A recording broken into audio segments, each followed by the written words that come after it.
campus da Unesp em Marília promove um debate sobre a importância do ensino de sociologia na educação básica. O evento é uma resposta à proposta do governo federal de reduzir investimentos em faculdades de filosofia e sociologia. Alunos do programa de pós-graduação em Mídia e Tecnologia da Unesp em Bauru lançaram um e-book sobre o Movimento Maker. Nós vamos conversar com o coordenador desse projeto, o professor Dorival Rossi. É segunda-feira, 6 de maio. O Unesp Notícias começa agora.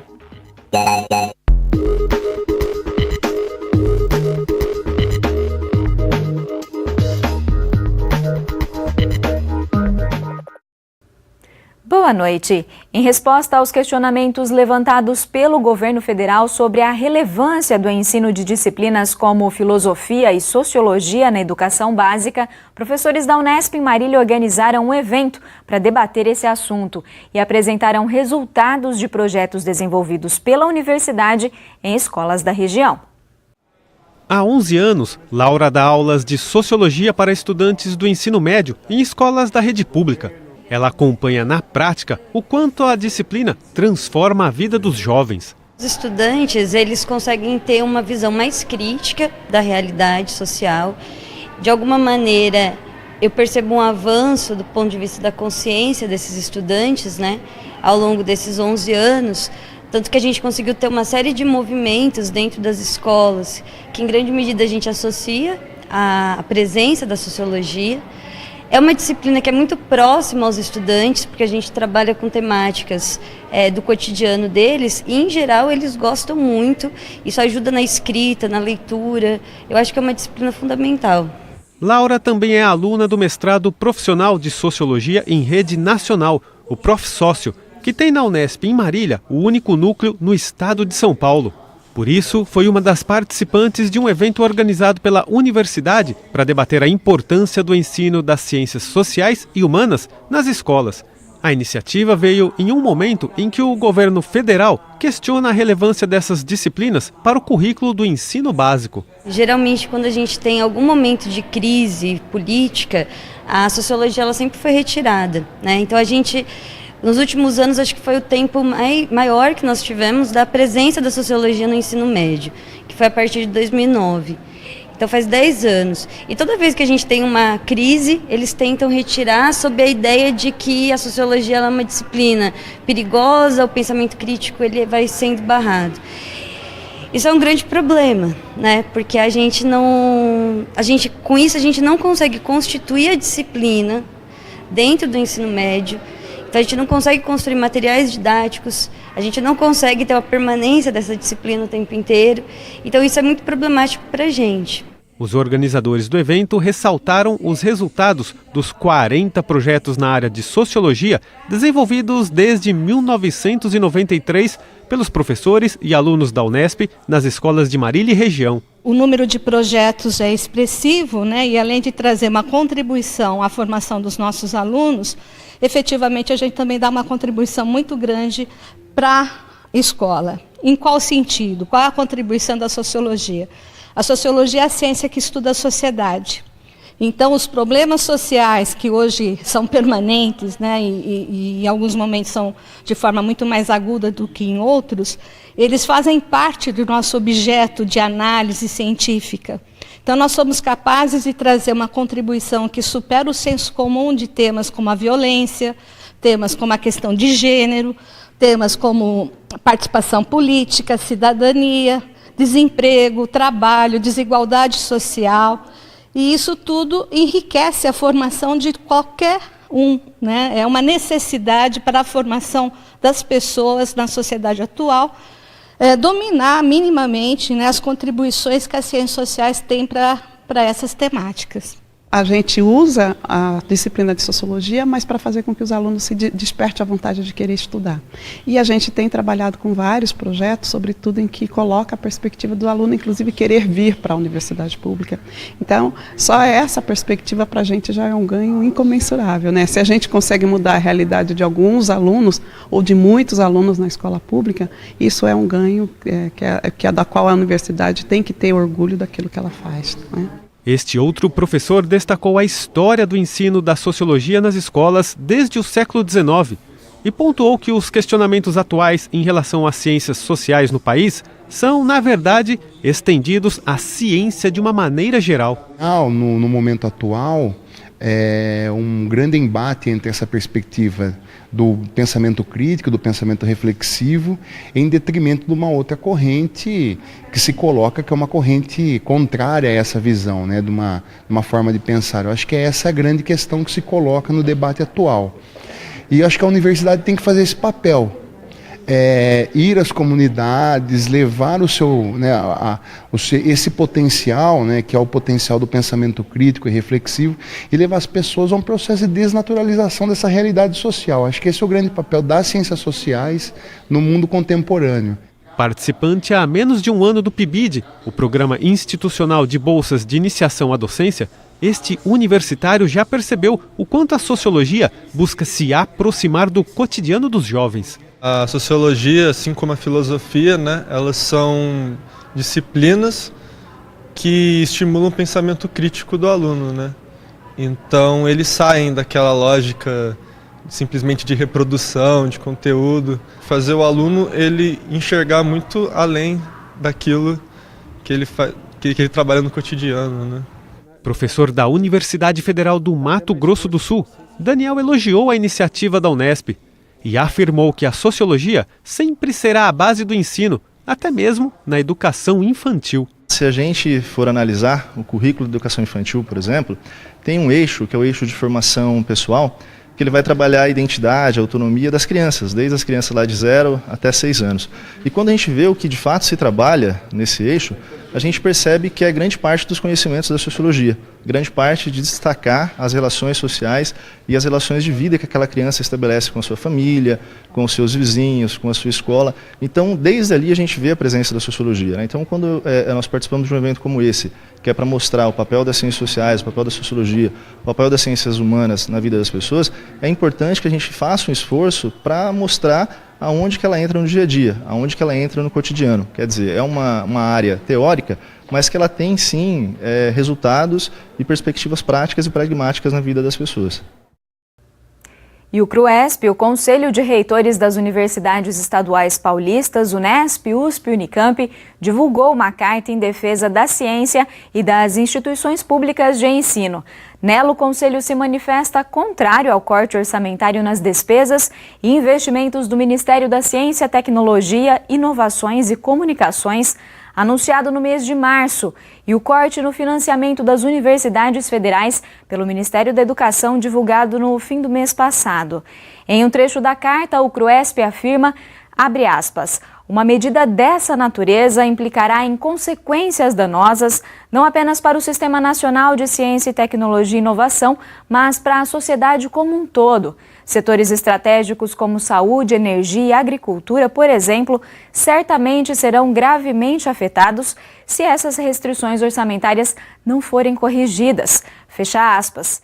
Em outro trecho, a carta diz ainda que as universidades estaduais paulistas, por meio do CRUESP, abre aspas, manifestam seu integral apoio às ações organizadas pela comunidade científica nacional, lideradas pela Sociedade Brasileira para o Progresso da Ciência, Academia Brasileira de Ciências e outras entidades em defesa da pesquisa e contra os cortes de recursos para o Sistema Nacional de Ciência, Tecnologia, Inovação e Educação Superior, na expectativa de que a inegável contrapartida dada pelas instituições científicas brasileiras aos impostos pagos pelo contribuinte seja reconhecida e respeitada. Fecha aspas. Agora a gente muda de assunto para falar da cultura maker. Ela tem origem no princípio do faça você mesmo e virou ferramenta de inovação em empresas, projetos sociais e escolas. Um e-book desenvolvido na Unesp reúne trabalhos sobre a trajetória e discussões desse movimento. O e-book Movimento Maker e Fab Labs, Design, Inovação e Tecnologia em Tempo Real é fruto de uma iniciativa dos alunos do programa de pós-graduação em Mídia e Tecnologia da Unesp em Bauru. O professor Dorival é um dos organizadores do projeto. Professor, obrigado por estar com a gente hoje. Obrigado a vocês. Professor, para a gente começar, eu queria que você explicasse então como que nasceu a ideia de criar esse e-book. Sim, o e-book, como você disse, então ele é fruto de uma disciplina, né, do curso de pós-graduação de Mídia e Tecnologia da FAC, da Faculdade de Arquitetura, Artes e Comunicação da Unesp de Bauru, e ele tem um subtítulo que é Design, Inovação e Tecnologia em Tempo Real, que é, na verdade, o mesmo nome da disciplina. Então, isso cria um vínculo direto com a disciplina. E isso mostra, então, que o e-book ele foi feito na disciplina pelos alunos e o e-book fazia parte, então, a criação do e-book fazia parte do programa da disciplina, né? Então, ele foi pensado desde o início como uma espécie de um QR Code, né? Então, eu tenho um QR Code, a pessoa ela ganha um QR Code, aí é só posicionar o celular em cima do QR Code e aí você já tem o e-book no seu celular.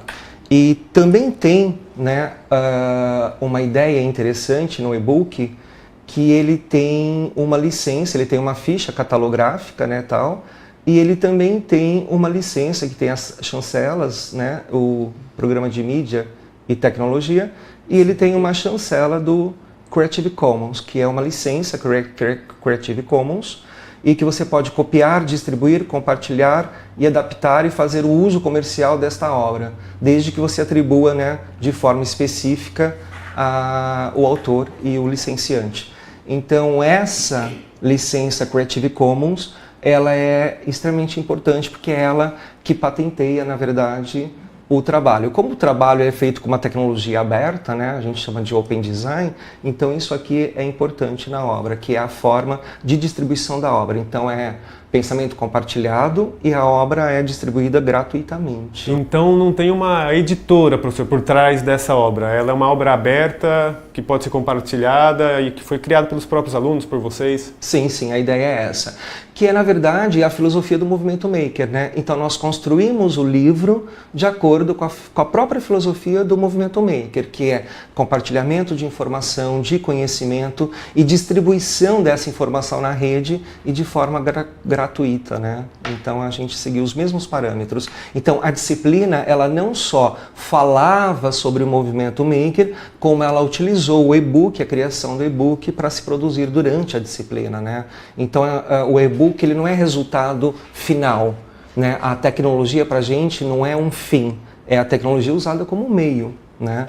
Então nós construímos o e-book durante um semestre todo e foi construído por todo mundo. Isso, né, cria uma forma coletiva de se trabalhar. Então é um produto coletivo, né? E foi a primeira vez, né, professor, que você ofereceu essa disciplina dentro do programa de pós-graduação.